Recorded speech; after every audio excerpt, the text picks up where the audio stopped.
This is WKYT News at 6:30 on the CW Lexington.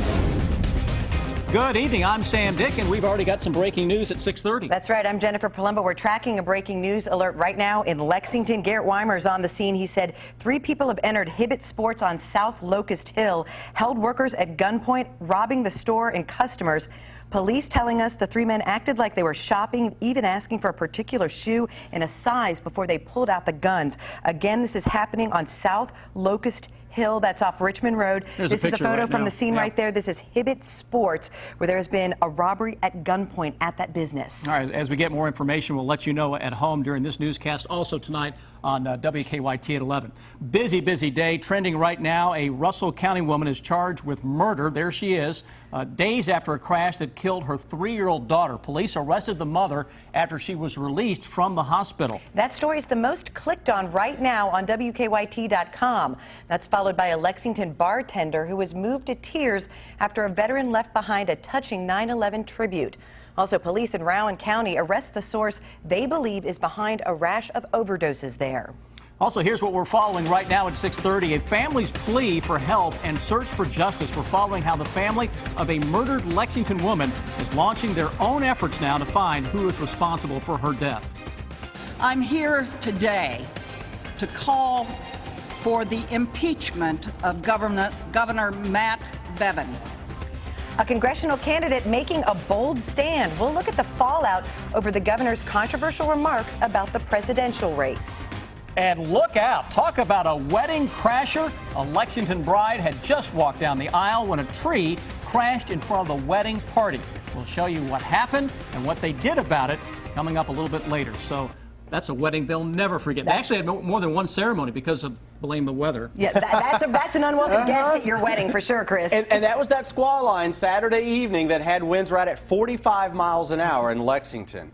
So that was as that line of strong and severe thunderstorms was racing in here. So they had a bit of a dilemma. Do you delay the wedding, move the wedding, or just try to do the wedding and get through the weather situation? Maybe you just run up and down the aisle really quickly, just say the I do's and get on out of Dodge, right? But thankfully we don't have anything like that out there right now. Just blue skies for the most part as summertime continues to put in a little overtime across central and eastern Kentucky. That live sky cam here in Lexington, WKYT Weather Garden in the background. There you see the sky over top of us. Starting to see just a little hint of some early color out there. Now, a lot of that may be due to the fact that it has been so dry and steamy of late. How about your Defender radar network? Temperatures in the 80s, fueling a couple of scattered thunderstorms. Been watching southern Kentucky for the past few hours. Get into areas of Knox County, the Bell County area, and then farther south from there, we've had showers and storms into Whitley City, southern parts of Wayne County, folks around Williamsburg. But notice now, we're not left with a whole lot that is out there. What it was down into southern Kentucky earlier dropped some local 1/2 to 1 inch amounts, but a lot of that going by the wayside. So if you're out this evening, plan on, as the sun sets, a nice little drop in temperatures, low 80s, 77 at 9 o'clock, and by 11, those numbers are down into the upper 60s. Guys, when I come back in a little bit, we're going to focus more on the weekend forecast and at least one more cold front that will impact our weather. Washout or just some scattered stuff? We'll keep you in suspense for about 10 minutes. We'll see you then, Chris. The family of a murdered Lexington woman is still searching for justice and answers. Someone shot and killed 22-year-old Mariah Coleman and her unborn baby last week. And now Lexington police have launched a new effort to find that killer. WKYT's Hillary Thornton has our top story here at 6:30. Balloons and flowers still sit near this scene, Wednesday marking 1 week since Mariah Coleman was shot while walking her dog. It's just been heartbroken, trying to cope, trying to deal. 1 week without any answers for the family, dealing with the loss of the soon-to-be mother and their newest family member, Jacoby, due next month. That time now gone by without any answers about what happened out here last week is why the family has now set up a tip line, hoping to bring in some new information. There's always a lot of people out there, so I mean, somebody's seen something. So we're just asking you to step up and say something, speak out. Police dedicating many resources to the case, however, working with very little information. Coleman's cousin, Perry Wooldridge, now working to get the word out about the tip line as another possible avenue for those with information that needs to be heard. We know there's still a murderer out there. So no one should feel comfortable. Everybody should be uncomfortable right now until this murder is found. All in an effort to find the person or group responsible as the family prepares for funeral services this weekend. My prayer is maybe hopefully before, her funeral services and she's buried, we find the killer. We find the killer that does it before we have to really say goodbye to him. Jesus Christ is doing his job through healing the family, but now we want to see justice done. In Lexington, Hillary Thornton, WKYT. And you can find the tip line number on our website, WKYT.com. We have an update tonight about a deadly crash that killed a 3-year-old girl in Russell County. Police now say her mother used meth before the crash. Tonight, they've charged 27-year-old Jessica Warner with murder. Phil Pendleton talked to the child's father. Balloons and bears mark the spot where a crash ended up taking a life and creating a big void for some in a small southern Kentucky town. I just can't believe it. I never expected it. Thomas Fortenberry says what's worse is that he believes it was a crash that easily could have been prevented. I'll never know what was going through her head. He says his girlfriend Jessica Warner had left with her daughter Saturday to get cigarettes and diapers, but 5 hours later she still had not come home. He called, she was on her way. 45 minutes later, the call that no one ever wants to get. Done things in the past, but to my knowledge, she wasn't on anything when she left. Yet police say Warner was high on methamphetamines when she crashed, and she's now charged with murder after her daughter died at a Tennessee hospital. Whatever people do, it's their own business, but they don't need to do it if it's going to endanger the life of anybody, especially a child. Officials say the crash happened after Warner ran through the intersection and her Honda Civic was T-boned by a Dodge Ram. I mean, I hate to, but I blame her. Warner will answer to a charge of murder Thursday in Russell District Court in Russell County. Phil Pendleton, WKYT. Funeral services will be at Wilson Funeral Home in Russell Springs. First National Bank is taking up donations to help the family with funeral expenses. We have more information at WKYT.com. It's been 2 weeks since the murder of a Boyle County woman. Police say someone killed Rhonda Oakley in her home near Junction City. Her stepdaughter, 15-year-old Jenna Oakley, took off after the murder. She was later found in New Mexico with her boyfriend in her stepmother's car. The girl's father, Philip Oakley, talked to us today. He says he's heartbroken and has strong feelings toward his daughter. I don't really want to say anything to her. I don't want to say anything to him. I hope they both rot in hell and for doing this. The girl's boyfriend, Kenneth Nye, is in a hospital in Texas. Deputies in New Mexico say he tried to kill himself. We've learned the name of a young man hit today along a busy Lexington road. Family and friends are telling us that Lyle Adams suffered serious leg injuries and is recovering now at UK Hospital. Police say Adams stopped on the shoulder of New Circle near Richmond Road to check on his truck. We're told another pickup truck veered off the road and hit Adams' truck, pinning him between the two vehicles. Police say the driver may have suffered a medical condition before that crash. New at 6:30, oil prices took a tumble today, but prices at Lexington gas stations took a jump.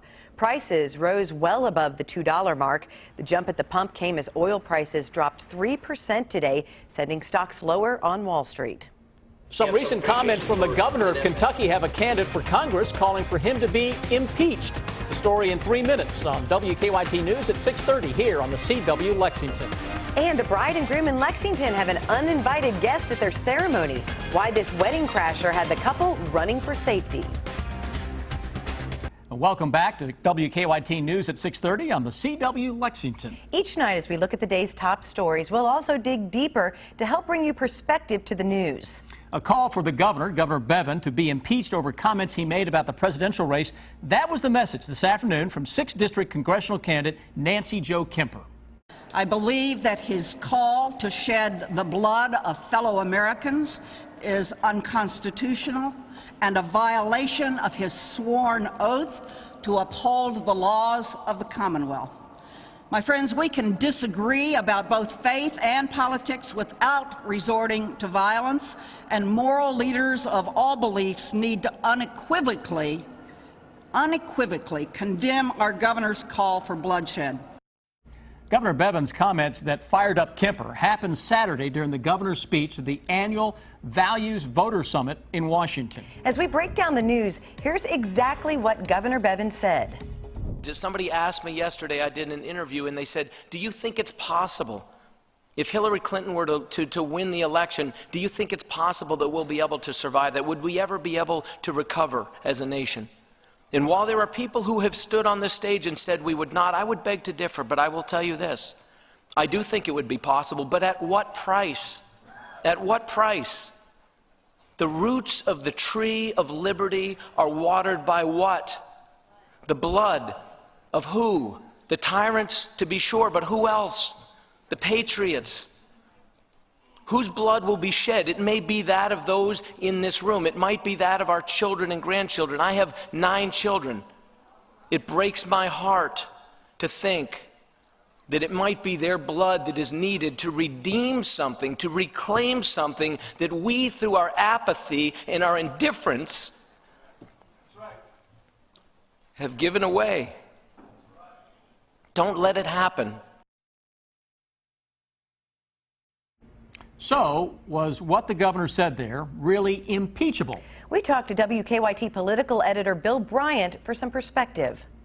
For some context here, the governor made his comments to a conservative group playing to the crowd out of state in Washington over the weekend, and then how it is being played up here is that people are asking for some clarification, and the governor has done that some. He may need to do more to explain exactly what he meant. You have to remember that the Republicans control the Senate. If there were to be, in the unlikely event, an impeachment come down from the House, the Senate removes the governor, and it is overwhelmingly a Republican.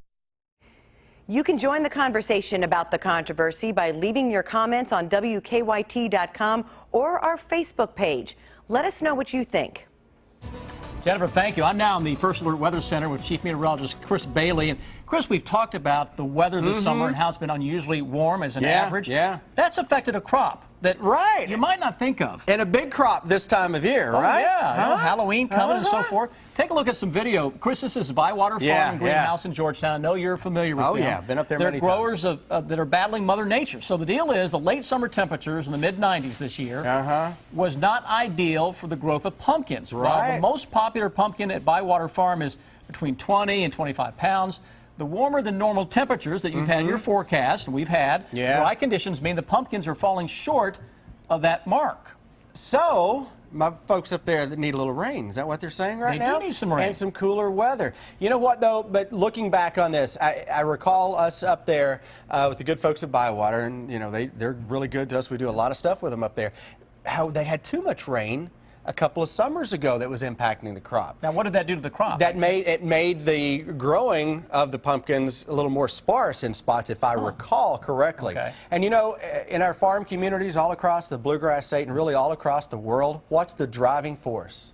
The weather. Sure. It's which the they can't weather. control. You can't control it. That's exactly right. So I don't try to control it. I just try to forecast it. That's hard enough sometimes, huh? But when they talk about the warmer weather, it's not like we've had scorchers this summer. It's so consistently you and I talked about this a bunch. It's been an average. Yeah. We've had warmer than normal temperatures, but overall, salmon has not been what I would consider a scorching summer. We've had much hotter summers for those afternoons, but the average temperature this summer, that continues into September, is just way above normal. The lows don't even cool down very much at all. Let's talk about what's going on in the precious present. 9 live sky cams, all in pretty good shape across the area. Another day solidly above normal. Defender Radar Network looking for a little relief. Not finding it until we go into southern Kentucky, and even here, the showers and thunderstorms that we had a few hours ago are beginning now to dry up. So from Williamsburg to Whitley City, showers and thunderstorms. Look at the Bluegrass region, Lexington, Richmond, Versailles, Lawrenceburg, hello Carlisle, Mount Sterling, Owingsville, everybody in good shape this evening. I know the sun's setting earlier and earlier now, but get on out there when we're done at 7 and enjoy your evening. We're looking to our west, and we do find a cold front that is out here. By the way, that front has cold air showing up. So that cold front is on the way into here, so that cold air is never going to make it in here. Just like teasing you. 86 degrees for a high temperature tomorrow with a couple of thunderstorms around low 80s on Thursday. By the time we get to the weekend, guys, it's another front that is on the move. That'll have a better shot for some showers and thunderstorms. Don't cancel any plans Saturday or Sunday just yet, but just have a backup to be on the safe side. And temperatures slowly cooling up. Yeah. Or down, I should say. We'll be into the upper 70s, low 80s this weekend, but by this time of year, upper 70s start to become the norm. So we're just trying to get it back to normal. But I would think before next week is over, we'll spike it back up a few more degrees again. One more time. Well, it's a controversial decision by the NCAA that could help the Cats, but is it the right call? Dave Baker is in with the Sports Buzz next. All right, you don't want to miss this. It's time now, kids, families, the Sports Buzz. Gather around each night at 6:30. We're talking to Dave Buzz Baker for an inside look at what's going on. One of the big stories right now, the NCAA's decision in North Carolina. Yeah, and it's really it's a fine line. The short term, it'll help Kentucky. Now, what happened? The NCAA pulled 7 championships out of North Carolina because of that controversial bathroom law, which a lot of folks think is discriminates against the LGBTQ community. Okay, so here's the deal, though. So they pulled out those games, those championships, which include NCAA first-round games in Greensboro, which mean North Carolina and Duke won't be able to play basically home games in the first and second round. But here's the deal, though. It's a state law. Whether you like it or not, it's a state law. There are probably laws in this state that the three of us maybe don't like. And now the NCAA's coming in, and you cross that line when you say, okay, I'm going to let people protest and be on their knees and not face the flag during the anthem, but I'm going to put my sword in the ground on this. It's just a tricky, slippery slope for sports folks to get involved in. And I like what the police chief in Denver did today. You know, Brandon Marshall was one of the guys that helped support Kaepernick's deal. The police chief went and talked to Brandon Marshall and said, hey, why don't you come out with us in a police car and see what these men and women do? And that opens up a dialogue, and I think that's what we need. Now, along those lines, the NFL has said that your guy, Avery Williamson, is not going to get fined for wearing those patriotic cleats. The NFL doing the right thing for this case. Unbelievable. All right, now NFL, did you see this last night? Yeah. You know, Sam was in college at Georgia back when they used to streak on the field. Yeah, well, this is not a streak. You don't have to turn the check. Yes. You don't have to do that. But last night, it's the 49ers game. Kevin Harlan's one of the best dudes around. This is priceless. He's the Westwood One announcer, and here's what happened. 3rd and 4, looks into the nickel of San Francisco in the secondary. Hey, somebody has run out on the field.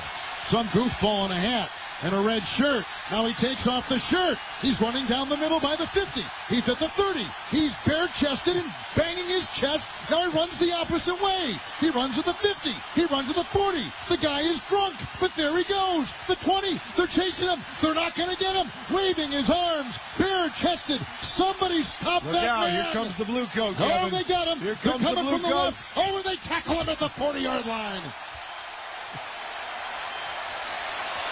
Oh, that was the most exciting thing to happen tonight. I tell you what, that was a great call on your part.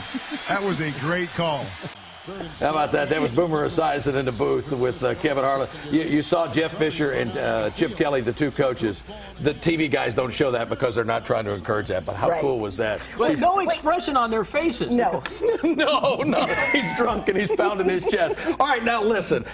Did you do Dancing with the Stars here? Noel did. Yes, I did. You did do it. With his wife, yes. Okay, there's no video of it, right? Well, I didn't win, but she won later. Right. Oh, yeah, there's video of it. Okay, but we've never seen it, and this is why. Because last night on the real thing, first of all, if you're going to be on Dancing with the Stars, first of all, the cha-cha is a Cuban dance, not a Texas dance. And then Rick Perry, the former governor of Texas, goes over and gets a corn dog, for gosh sakes. Why would you be dancing with a hot girl and grab a corn dog? And then Ryan Lochte getting heckled after his performance last night. This is exactly what it would look like if Bill Bryant ever did Lexington Dancing with the Stars. I mean, just look at the lack of flexibility and the shoes and the Porter Wagner outfit, and I did not grab a corn dog when I danced. No. I mean, it would not have gone well. You did not embarrass yourself. What is the corn dog thing? But my wife Noelle won, so there you go. There you go. Okay, that's all I got today. Thank you, Buzz. Ahead tonight here on the CW Lexington, an hour of Family Feud is next. Then at 8, The Flash, followed by Mad TV at 9. And over on WKYT, see what the house guests are up to on Big Brother at 8, NCIS at 9, NCIS New Orleans at 10, followed by WKYT News at 11. Take a look at this. Mother Nature decided to crash a wedding ceremony in Lexington. The bride had just walked down the aisle when a tree crashed right in front of the wedding party. The bride and groom got out of there fast and did not miss a beat. They started the ceremony over indoors. We literally think it's probably the funniest thing that's ever happened in our whole life. If we had the option. No. It was awesome. Well, the Browns talked to us from their honeymoon in Ireland, where hopefully the weather is calmer. And you know what? Chris Bailey said on Saturday we would have a chance of storms, right? Yeah, And look what happened. At 45-mile-an-hour winds for the peak wind gusts about the time of that ceremony in Lexington Saturday afternoon. I'm just impressed that Zach Brown got married in Lexington. Oh, yeah, I know, right? Was the band there? I don't know. Fried green tomato syrup. Go ahead, sing it. No. You don't want me to sing. Let's look outside over the next few days. 86 tomorrow. Cold front can bring a shower, a thunderstorm into town. And by the time we hit the weekend, we're going to get in on an increasing threat for some thunderstorms. Not an all-weekend event by any means. Kickoff at 4 o'clock at Commonwealth Stadium. That's right. We'll be there cheering on the Cats. Yep, whether rain or not. That's right. Thanks so much for joining us for WKYT News at 6:30 on the CW Lexington. And I will see you with Amber and Chris and everybody else on WKYT at 11. The whole party. We're going to see you then.